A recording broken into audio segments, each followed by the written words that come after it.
તો આ તરફ ગાંધીનગરથી સમાચાર ગાંધીનગરના પાલજમાં ગુજરાતની સૌથી મોટી હોળી પ્રગટાવવામાં આવી હતી।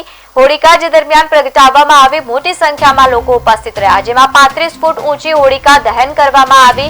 દર્શન કરવા માટે માનવ બહેરામણ ઉમટી આવ્યું હતું। પાલજની હોળી 700 વર્ષ પહેલા શરૂ થયેલી પરંપરા આજે પણ એટલી જ ધામધૂમપૂર્વક ઉજવાય છે।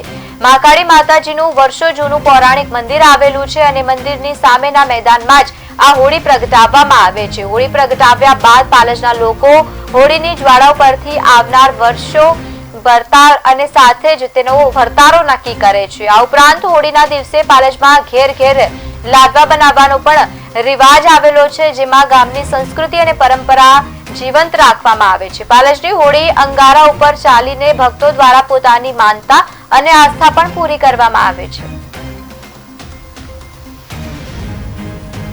અહીંયા 700 વર્ષથી જૂની પરંપરા ચાલી આવી છે કે જ્યારે અહીંયા ફાગણ સુદ પૂનમ હોળી હોય ત્યારે હોળીની શણગાર કરીને તેની ઉપર પ્રદક્ષિણા કરીને અને અંગારા ઉપર ચલાવવાની પ્રથા છે। 700 વર્ષથી આ પ્રથા ચાલતી આવી છે। અમે 700 વર્ષથી અમારા બાપાના આગળના જે વંશજ છે તે સેવા કરી રહ્યા છે અને અમે કરી રહ્યા છીએ। મંદિરની અંદર માતાજીની આસ્થા, વિશ્વાસ અને શ્રદ્ધા રહેલી છે।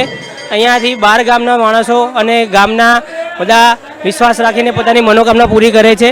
હોળીની ઉપર હોળીની જ્યારે શણગાર કરવામાં આવે ત્યારે ગ્રામજનો આખું ગામ ભેગું થઈને હોળીના માટે તૈયારી કરે છે અને 20 દિવસ પહેલાં લાકડા લાવીને તેને હોળીનો શણગાર ઘણા વર્ષો 700 વર્ષ જૂની પરંપરા હોવાના કારણે અહીંયા જ્યારે હોળી પ્રગટાવવામાં આવે છે ત્યારે થોડા સમય પછી અહીંયા અંગારા પાથરવામાં આવે છે।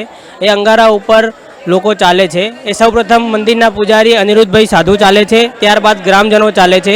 મંદિર ઉપર અને માતાજી ઉપર એટલી આસ્થા અને વિશ્વાસ હોવાના કારણે કોઈ માણસ એ અંગારા ઉપર ચાલવા હોવાથી બી સળગી જતો નથી, તેને જલન થતી નથી। એ માતાજી ઉપર રહેલો વિશ્વાસના કારણે એમને અનુભવ થાય। અહીંયા